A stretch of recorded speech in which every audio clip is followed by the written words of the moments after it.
You had said that she was just completely inaccessible and non-supportive during the I Trump wouldn't. thing. Oh, yes, that was true. During the Trump thing. So the Trump thing happened and she was off on that day. And then, she lived in the world of Donald Trump. I did not. I'm never going to be at a party where Donald Trump is. I'm never going to be, we don't go in the same circles. But Barbara Walters was in that circle and felt threatened by him. A lot of people were afraid of him, including, I think, Barbara Walters. And Mm-hmm. so she tried to sort of calm it down with Trump, and he took her letter and put it in the press. And, um, I tried to call her over the Christmas break to talk to her about it. She was on a cruise ship, I think, with David Geffen or something. And we had it out when we came back. We had it out in the dressing room about things that were way too personal to bring up. Mm-hmm. And I brought them up and I felt regretful, since I talked about her relationship with her daughter, which is none of my business.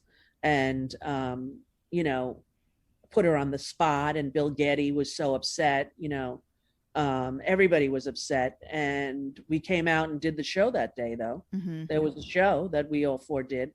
And, it was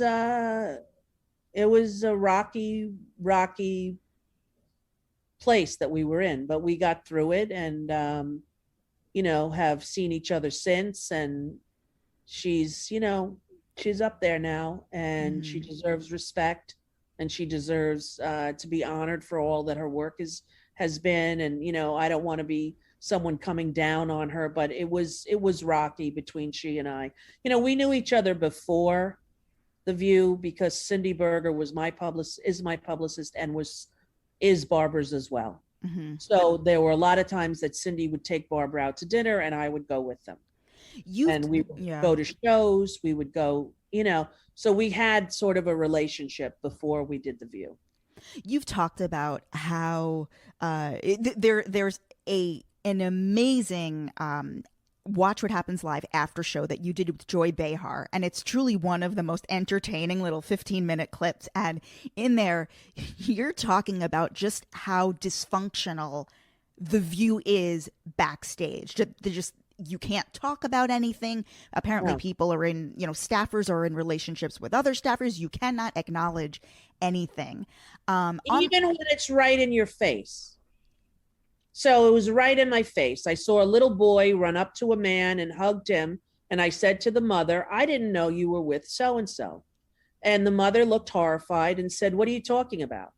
And come to find out that the husband is married, and that this baby was, and that Barbara knew that had happened and said no one can talk about it on the set. But then I walked in, nobody gave me that speech. Mm-hmm. Nobody said what you can or can't talk about. And I was used to being the boss on my show, where I would just say whatever, we would talk about things. I don't know.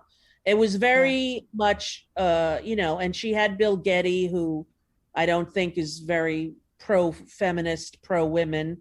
He's the opposite, and he and I did not get along. Right. And that was very obvious. He was afraid I was going to have him fired. I had no interest in taking that job.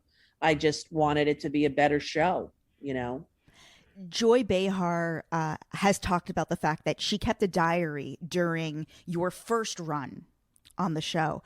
Was she ever going to publish this diary? I don't know. I don't know.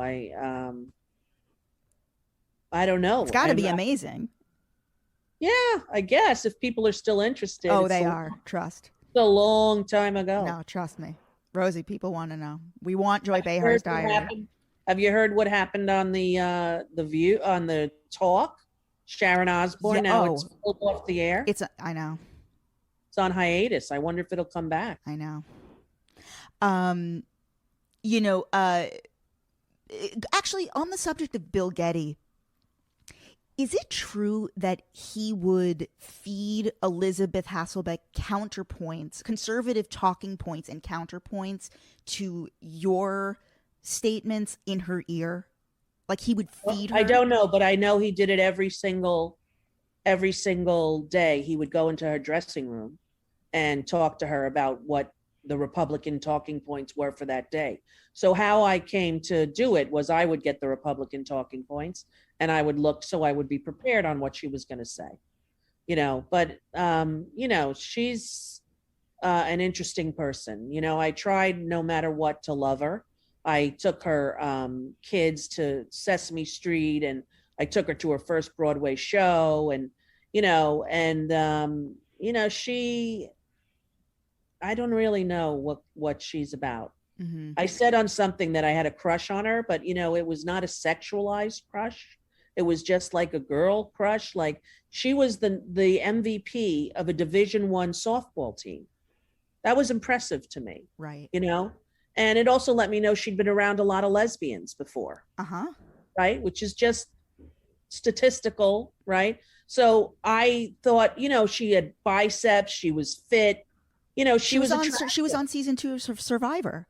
Right. She was a cute little girl, but I was in no way predatory or wanting her or sexualizing it. I was just showing myself love can win. Watch, I'm going to love this girl, and we're going to get over our differences. And we never did. And then when she took the quote about me having a crush on her, saying how it was like if a man had a crush on her, I'm like, oh, dear God, like women are predatory like that. Women are not. Yeah.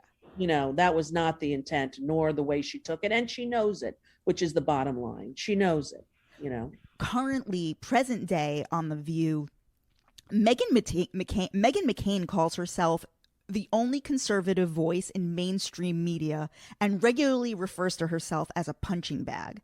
What is your relationship with Meghan McCain, or like, has Joy ever talked about her? Hi, you guys. My kids are home. I don't know her that well. I knew her father, and I respected her father very much. And I gave some money to the Fisher